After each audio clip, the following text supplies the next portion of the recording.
Terus ada yang nanya, gimana ini supaya bisa yakin ke Allah sampai tingkat muhsinin, orang yang ihsan, anta'budallah ka'annaka tarahu, yaitu orang yang beribadah seakan dia melihat Allah. Apakah mungkin kita meyakini sesuatu yang tidak kelihatan? Sangat mungkin. Ini sudah berulang kali. Coba, ini jatuh, kenapa? Karena dilepaskan. Bukan itu, hadirin, jangan bikin jengkel ya. Ini jatuh karena ada gaya gravitasi. Pernah lihat gaya gravitasi? Apa dia berotot begitu? Tidak ada, gak kelihatan gaya gravitasi. Coba siapa yang di atas, coba loncat ya. Enggak mau. Kenapa enggak mau? Takut jatuh. Kenapa jatuh? Ditarik gaya gravitasi. Lihat tidak? Tidak. Tahu kita, yakin kepada gaya gravitasi. Ini ada listrik nih. Ya alhamdulillah, takdirnya saya sekolah elektro. Bertahun-tahun kuliah elektro belum pernah lihat elektron dan proton. Tapi saya bisa percaya, coba listrik yang kemarin nyetrum itu Ustaz. Enggak mau, kenapa nyetrum? Enggak lihat itu. Banyak yang tidak kita lihat dan kita yakini. Bahkan para penakut itu takut hantu yang belum pernah dia lihat seumur hidup. Kenapa tidak mau wudhu? Kenapa tidak mau lihat kaca? Takut ada yang di belakang katanya. Penakut juga banyak yang menakuti sesuatu yang belum pernah dia lihat. Nah, bagi orang yang beruntung dengan keberuntungan yang sangat besar, sambil duduk begini dia yakin sekali Allah itu sedang menatap dirinya. Hakul yakin tidak ada tempat yang tersembunyi bagi Allah. Dimanapun, kapanpun, terang, gelap, posisi apapun, Allah menyaksikan dirinya. Sibuk dia dengan tatapan Allah. Hakul yakin Allah mendengarkan setiap ucapannya, sehingga tidak ada keperluan bohong ditambah-tambah. Tidak ada, karena dia tahu yang terpenting dari perkataan ini bukan tujuan dikagumi orang, tapi diterima perkataan ini oleh Allah, dan terserah Allah menghujamkan di hati siapapun yang Allah kehendaki. Tidak usah mengatur kata-kata akan dikagumi orang, tapi atur kata-kata dan niat supaya Allah yang maha mendengar menerima. Sudah cukup itu. Tidak ada keperluan ingin dianggap pintar, segala tahu, daya ingat tentang dalil kuat. Tidak ada keperluan diakui orang lain tentang keluasan ilmunya, kecerdasannya, daya ingatnya, hafalnya. Tidak ada keperluan. Keperluannya satu saja, kalau dia bicara diterima oleh yang maha mendengar dan maha tahu niat dan kelakuan. Itu Masya Allah hadirin. Mungkin sederhana kata-katanya, tapi kalau Allah ridho, ini kata-kata lahir dari niat yang lurus dan kata-katanya benar, Allah hujamkan di hati siapa yang Allah kehendaki, jadilah amal bagi orang lain. Maaf hadirin, takdir Allah, saya belajar dari ulama yang sedikit sekali bicaranya, tapi dampaknya Masya Allah menggugah dan mengubah.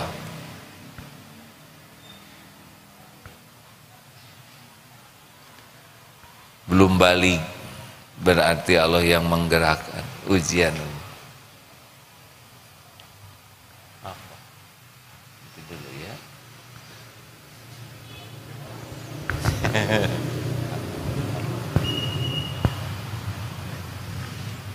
Ya, alhamdulillah. Bagi yang dengar radio bingung, kena ada apa katanya ini, berhenti ya. Masya Allah.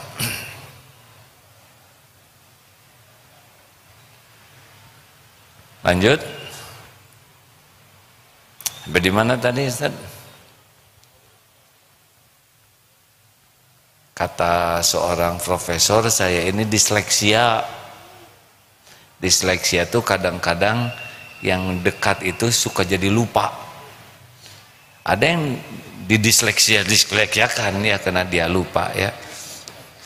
Tadi ayat apa? Oh, saya disleksia.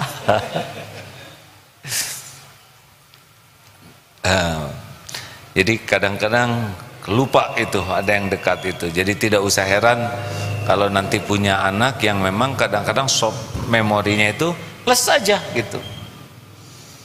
Ada juga yang sebagai alasan apa? Disleksia juga ya, kan? Barusan lupa. Lalu begitulah rekan-rekan sekalian. Jadi Masya Allah, keyakinan Allah yang menguasai takdir.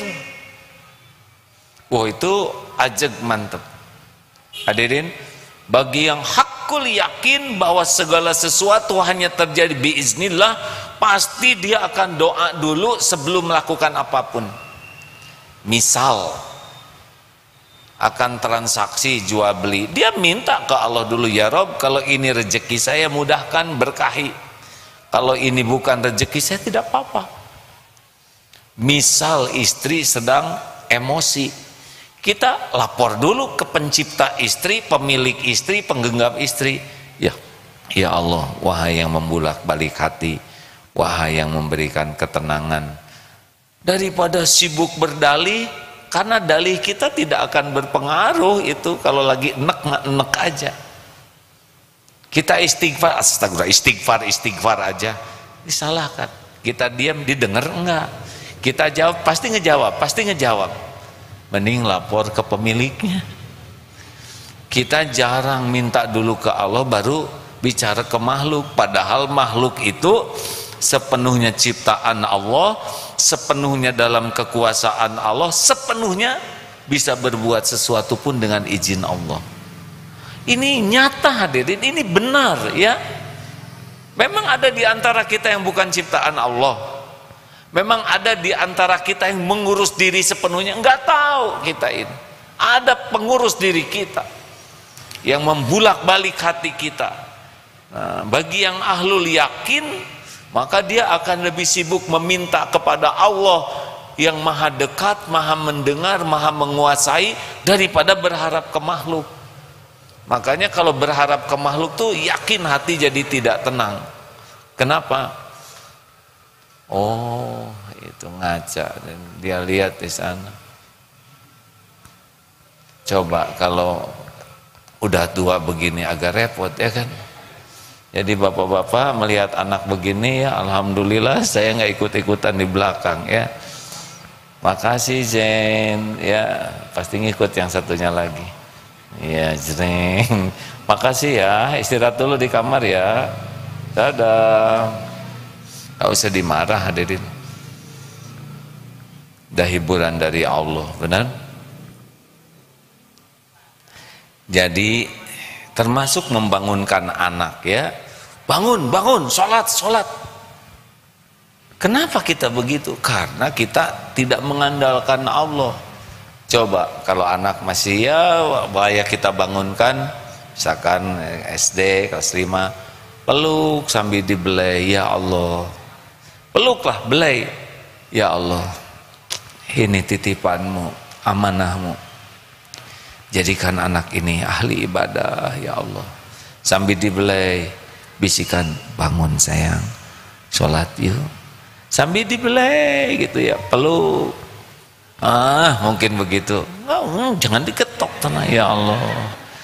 Ya Rob, ampun. Ingat kita dulu SMP boro-boro ya.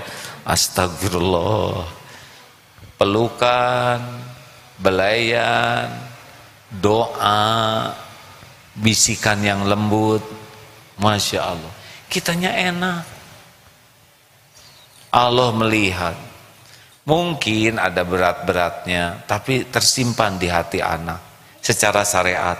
Oh ternyata bapak ibu yang ahli sholat tuh menyejukkan, bandingkan hudang sih ya curang, kok ahli sholatnya jolim ya, nyepak, manjur, apa seperti ini hasilnya orang yang ahli ibadah. Hadirin sekalian, kita harus yakin Allah yang membulak-balik hati. Demikian pula mau pergi kemana-mana, hati itu yakin perjalanan kemanapun yang bisa menyelamatkan Allah. Bukan jago, bukan ahli, bukan terampil, sekejap saja bisa terjadi sesuatu yang paling mahir sekalipun.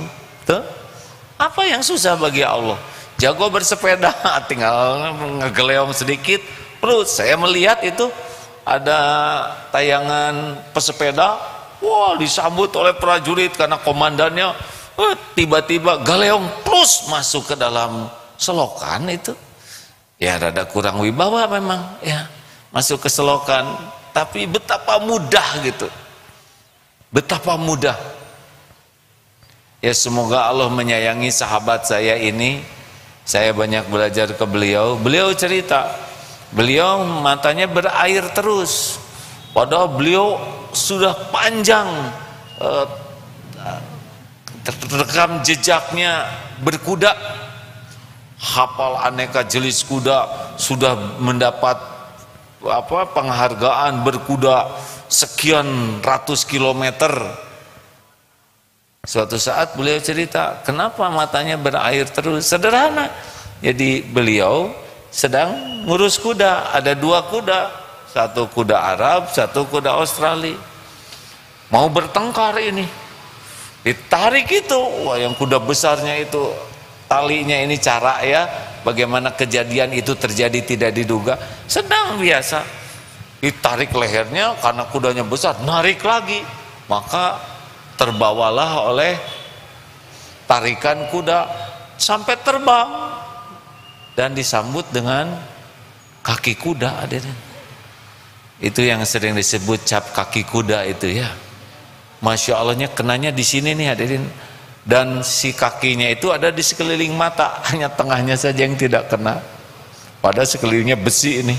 Allah maha mengatur, kalau turun saja sedikit bisa pecah matanya. Tidak ada yang lepas dari kekuasaan Allah. Artinya kita tidak pernah tahu apa yang akan terjadi beberapa detik kemudian, tapi Allah maha tahu dan Allah menguasai kejadian yang akan terjadi.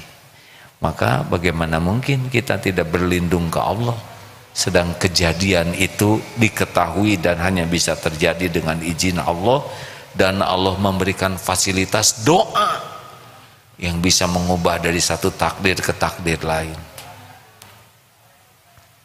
Inilah nikmat yang sangat besar dari umur, ketika kita diberi nikmat yakin, sehingga setiap saat lemari itu akan berisi.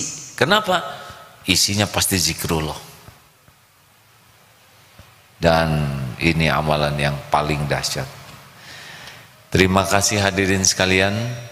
Mudah-mudahan kita diberikan oleh Allah jalan menuntut ilmu supaya bisa yakin. Duduk sayang, duduk dulu ya.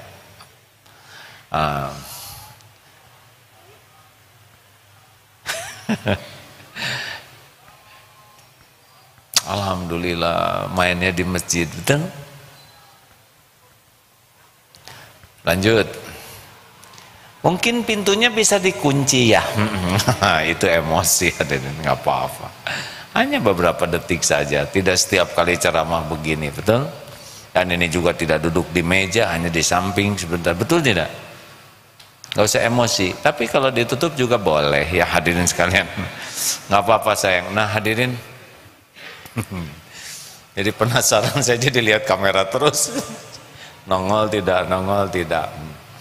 Nah, jadi usahakan kita minta ke Allah, Allahumma inni as'aluka imanan kamilan, minta iman yang sempurna, wa yaqinan shadiqan, hakul yakin yang benar, jangan ada yang salah dari keyakinan, dan hati wa qalban khasyan, hati yang khusyuk, ingat terus ke Allah. Masya Allah. Ada yang nanya, Arya sudah begitu belum? Sudah ingin, ya. Pasti beda kalau yang sudah anteng tuh. Bedanya bagaimana? Nanti malam coba naik motor, naik mobil ke tempat gelap, naik sepeda juga boleh, tempat gelap, nyalakan senternya, apa yang terasa? Enak, naik sepeda tuh, naik motor. Coba matikan lampunya, nyet, begitu ya. Suasana hati beda, jadi tegang, jadi was-was, jadi waspada. Makin terang lampu, makin nyaman. Makin suram lampu, makin tegang, gelap, tegang. Nah, zikrullah dengan yakin tuh seperti cahaya tadi. Lihatnya tuh enak kehidupan tuh. Walaupun ada ancaman, tetapi kalau tidak zikir, nah seperti gelap tadi, selalu dalam kecemasan, dalam kegalauan. Allahumma a'inna ala zikrika ya Allah, wa syukrika, wa husni ibadatik.